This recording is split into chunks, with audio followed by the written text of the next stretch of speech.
It's turned into a very complex and dangerous hurricane. It's a hurricane that's going to prove more dangerous than many hurricanes.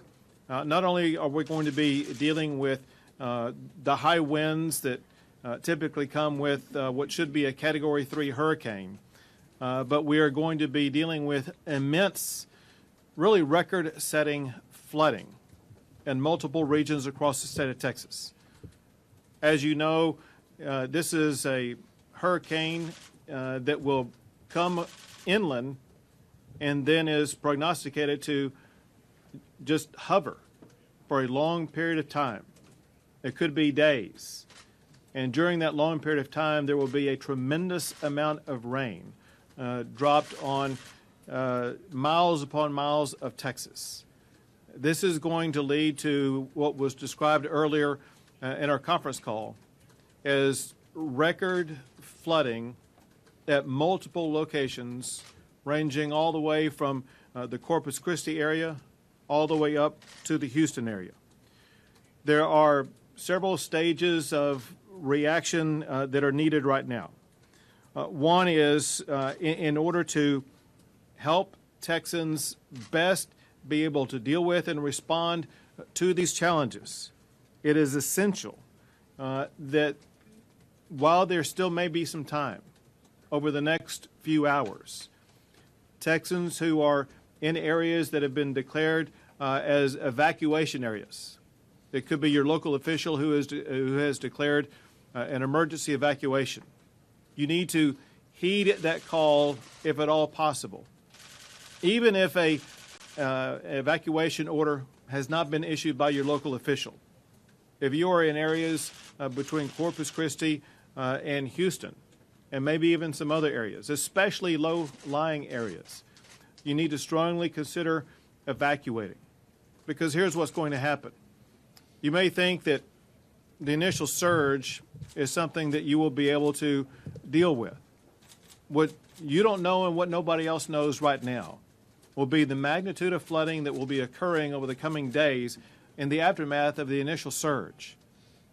If you wait until you realize how serious this condition is, you likely will find that it's too late for you to be able to evacuate.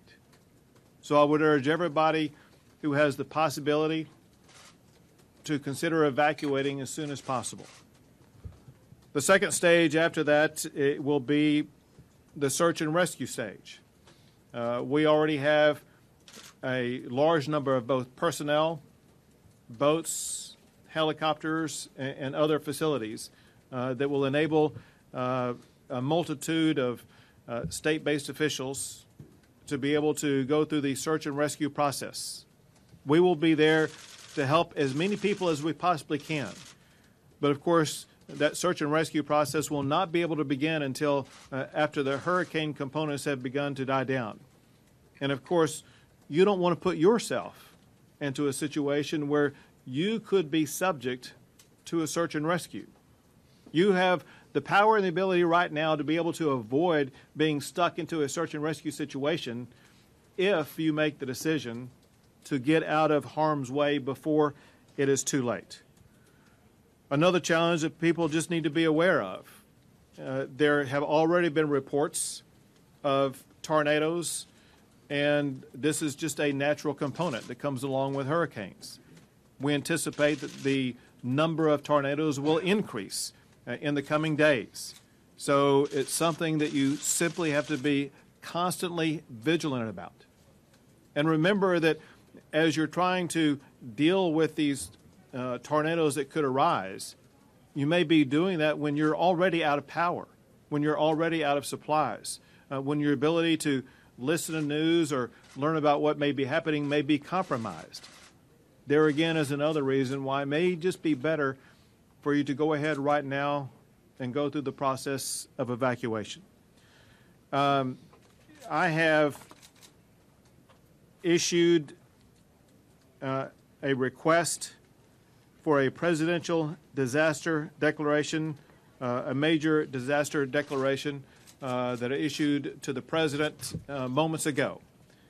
This, of course, will trigger the assistant or additional help and assistance from the federal government that the state of Texas is asking for.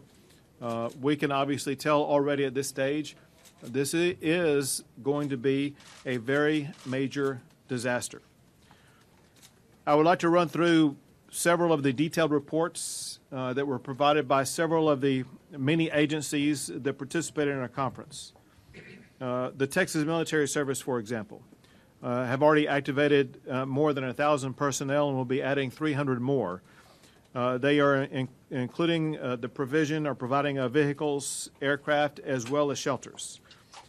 Texas Task Force. This is Texas Task Force 1 and 2, I think, are the organizations that will have a leadership role in the search and rescue process.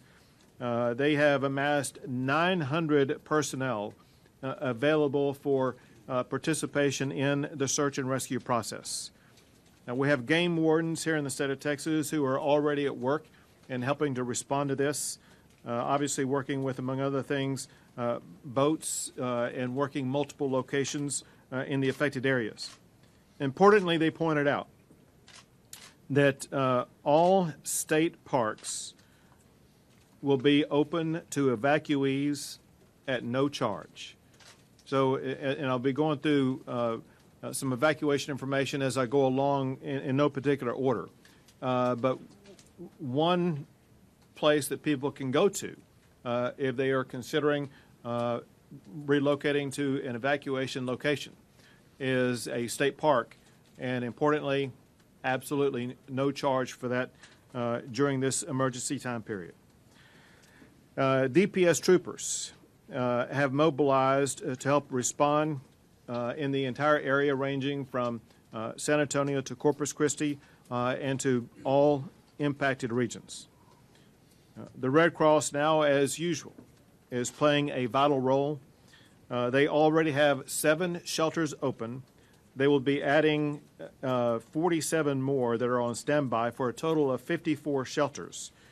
And they are ready to aid anybody who needs any type of shelter assistance. The easiest way to try to get a hold of them to find out maybe the shelter closest to you is to call 1-800-RED CROSS. We have the state health services involved also. They have, among other things, 4 shelters open, primarily in San Antonio now.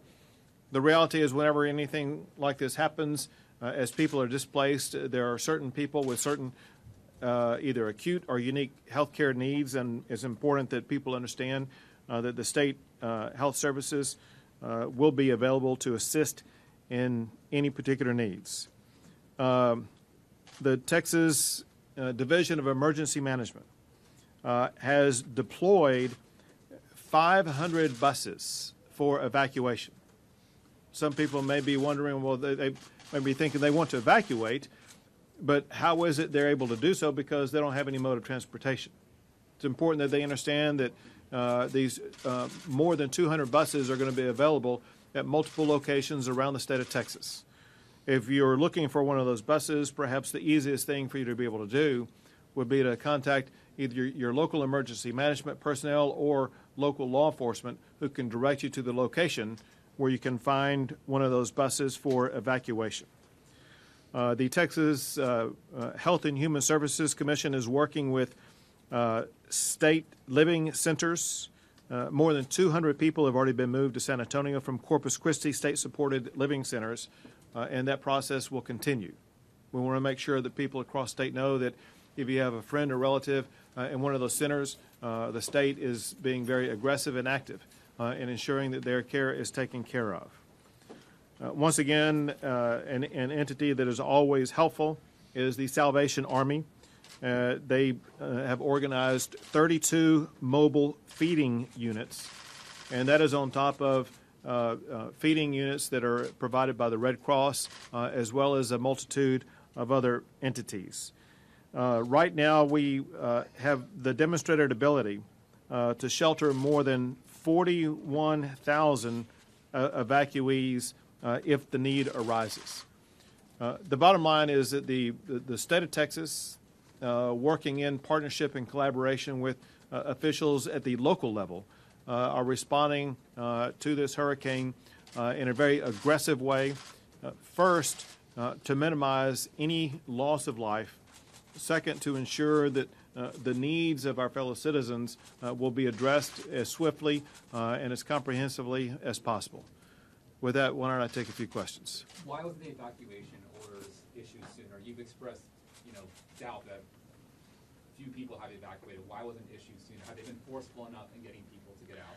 Well, those are issues that local officials issue, whether they be mayors or county judges who have a good feel for their own regions. In, let's say, Nueces County, for example, there are certain low-lying areas where evacuation orders were issued. The higher areas, evacuation orders were more voluntary, if I understand it correctly. And so those who know the topography of their particular region have the best idea about who needs to be subject to evacuation orders. Governor, during the briefing, I heard that the amount of money spent so far has hit $900 million. Is that correct? Is that accurate? Actually, you can take a couple of zeros off of that. It is $9 million, but those are costs by state agencies, primarily focused on personnel as well as other resources. So that has nothing to do whatsoever with regard to the cost incurred at the local level or in the private level. And you can expect that cost is going to be far higher than that. And has a call for contraflow on the interstates been made yet? For contraflow, it is not. I have asked repeatedly, including during a conference moments ago, as well as earlier today, if that was necessary. And I've been told every single time it has not been necessary because the traffic lanes for evacuees have not gotten so congested that contraflow needs to be done.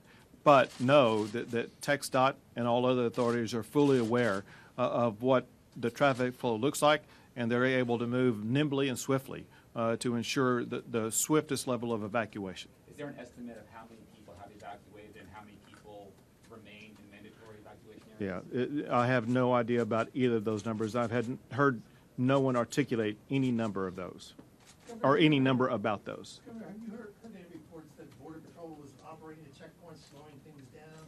Has that been communicated to you? And if so, do you have any reaction to it? I have not heard anything about that, other than the suggestion is that they are not hampering either the evacuation effort or safety effort of anybody in any way. Governor, is it true that undocumented folks who attend or go to these evacuation shelters are not going to be asked for their identification? That's what I'm told. Are you okay with that? Our main focus here in a situation like this is the safety and security and the protection of life. And we're going to do everything we can to make sure everybody is safe. Governor, how long do you expect Texas is going to be feeling the impact of this storm? It will be, listen, let's be fair about this in an estimate. Understanding that the center force of this may move a little bit, but the primary problem that's going to last the longest is going to be the rain and the flooding. And it's something that is estimated that we will be dealing with for a week or two. And people will remember Tropical Storm Allison, and we're hoping that we're going to be able to escape something like that. But if you look at the prognosticated number of inches of rain that we're going to be dealing with, it will be around the same amount that came down during Allison. Whether or not it would be concentrated over a particular region like it was in Houston with Allison is hard to tell right now.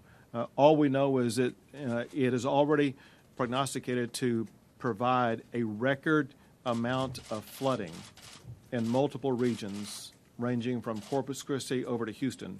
And those are challenges that we will deal with for at least a week, if not longer. Learning the lessons from Allison, wouldn't you think that you should be evacuating more areas of Houston, at least in those low-lying areas? We've not had any mandatory evacuations of those. Right. I missed your first part. Just saying, learning the lessons from Allison, how quickly those highways and freeways flooded and people were unable to get out of their homes, people sitting in their attics, Katrina-like, looking at water coming through their homes. should those low-lying areas not be being evacuated from Houston?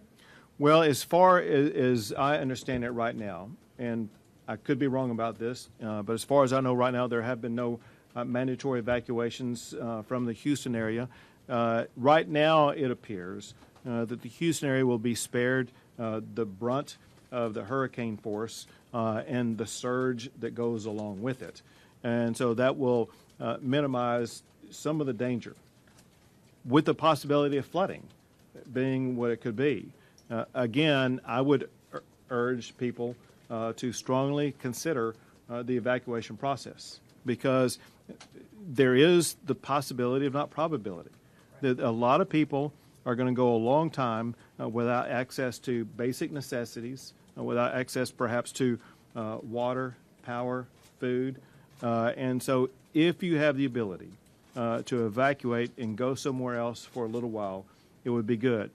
It's also fair to say that with the prognosticated rain, it's going to be hard for businesses to be open and for normal functions to take place. I realize we have a weekend coming up, and a lot of people who typically go to work may not be going to work. But I wouldn't be surprised if work and school and other facilities like that are going to be compromised in their ability to be open on Monday and maybe the early part of next week. That's pure guess right now. My point is this, and that is, if you want to take charge of your life and ensure that you are providing the greatest possible safety for yourself and your family, I think it would be a good idea for you to take a few days off, get out of the Houston area, be safe, and you can always get back, get home, and clean up later. There's inland areas that are going to be hit as well. What is the state's role for those inland areas that are going to get hit as the storm moves inland? We're talking about the coast a lot and know that that's an immediate thing. What about those inland areas that also see a lot of flooding? San Antonio being one of those areas. Sure. The report that we had moments ago covered all of that. Everyone in every single region of the state of Texas is on alert and prepared to deal with the consequences of what may be coming their way. You mentioned San Antonio.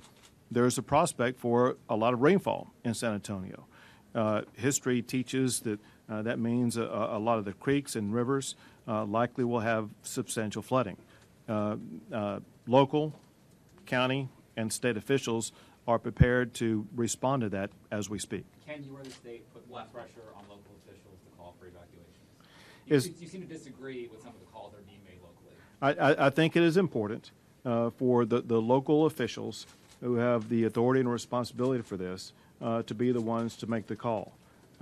I can be suggestive of what I would do, and that is if I were living in the Houston region, as I once did, I would decide to head to areas north of there. And listen, there are so many places where there are shelters that are going to be open in Dallas, in Waco, in Austin, in San Antonio, and countless other parts of the state of Texas that you can go to if you want to go to a place where it won't cost you anything to stay, where food and beds and shelter will be provided to you.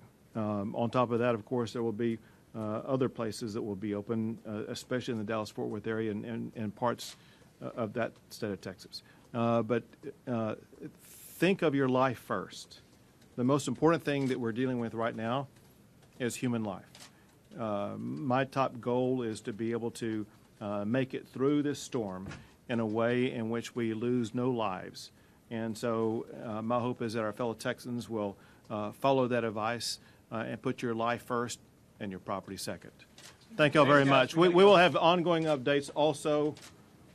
Yeah, I'm going to be departing and going to San Antonio to the shelter and maybe some other places there this afternoon.